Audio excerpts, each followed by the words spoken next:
ఒక్కొక్కరికి ఒక్కో టేస్ట్. ఒకరేమో చికెన్ రోస్ట్ కావాలంటారు, ఇంకోరేమో చికెన్ గ్రేవీ కావాలంటారు. రోస్ట్ చేస్తే గ్రేవీ రాదు, గ్రేవీ చేస్తే రోస్ట్ రాదు. Welcome back to Mudireddy saris kitchen. So ఈ విధంగా చేస్తే మనకు రోస్ట్తో పాటు గ్రేవీ కూడా వస్తుంది.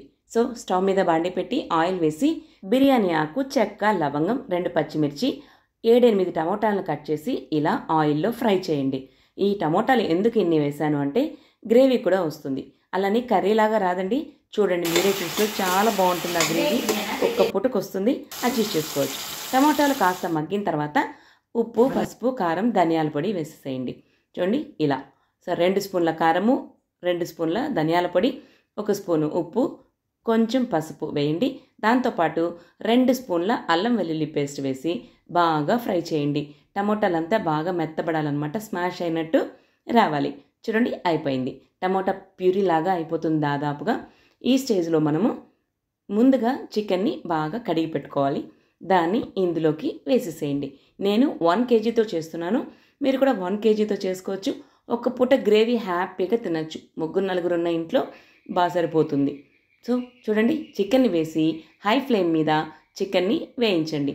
చికెన్ ఫ్రై చేసేటప్పుడు ఎప్పుడు కూడా ఇలా హై ఫ్లేమ్లో పెట్టి ఒక 20 మినిట్స్ ఇలా మూత పెట్టి మగ్గిస్తే చికెన్ అనేది చాలా జ్యూసీగా సాఫ్ట్గా కుక్ అవుతుంది. ఇలా ఒక 15 మినిట్స్ కుక్ అయిన తర్వాత ఇప్పుడు మిరియాల పొడి ఒక 2 స్పూన్ల వరకు వేసేసేయండి. దీన్ని బాగా కలిపి మళ్ళీ మూత పెట్టి ఇంకాసేపు మగ్గనివ్వండి. ఇప్పుడు చికెన్ ఆల్మోస్ట్ ఆల్ ఉడికిపోయింది. ఇందులో వచ్చిన ఈ గ్రేవీని సైడ్కి పక్కకు తీసుకోండి. చాలా చిక్కగానే వస్తుంది, మరి అసలు లూజ్గా ఉండదు. చాలా టేస్ట్గా ఉంటుందండి ఈ గ్రేవీ. మనం నార్మల్గా చేసుకునే చికెన్ గ్రేవీ కంటే కూడా ఇలా చేసింది చాలా బాగుంటుంది. మిరియాల పొడి వేస్తాం కాబట్టి. ఇప్పుడు ఆ టైంలో ఇంకొంచెం చికెన్ని ఇంకా కాసేపు మగ్గిస్తే చికెన్ అనేది బాగా డ్రై అవుతుంది. ఇప్పుడు కాస్త కొత్తిమీర చల్లుకొని స్టవ్ ఆఫ్ చేసి నిమ్మకాయ పిండేసుకుంటే మనకు టేస్టీ అయిన రోస్ట్ అనేది రెడీ అయిపోతుంది. సో ఇలా చూసారా, చూడండి ఎంత డ్రై రోస్ట్ అనేది వచ్చింది. దాంతోపాటు మనకు చికెన్ గ్రేవీ కూడా రెడీ అయింది. 2 in 1 అనమాట.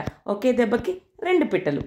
నాన్ వెజ్ చేసినప్పుడు కంపల్సరీ డైజెషన్ కోసం రసం అన్నం తినండి. సో నేనైతే దీనికి కాంబినేషన్గా రసం కూడా చేశాను. కావాలంటే ఆ రసం రెసిపీ మన ఛానల్లో ఉంది, ఒకసారి చెక్ చేయండి. ఏంటి, నచ్చిందా? ట్రై చేస్తారా?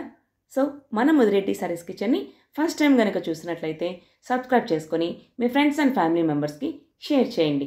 మన ఛానల్కి సపోర్ట్ చేయండి. మీ లైక్స్ అండ్ కామెంట్సే నాకు మోటివేషన్. మరో వీడియోతో మళ్ళీ కలుద్దాం. Bye bye.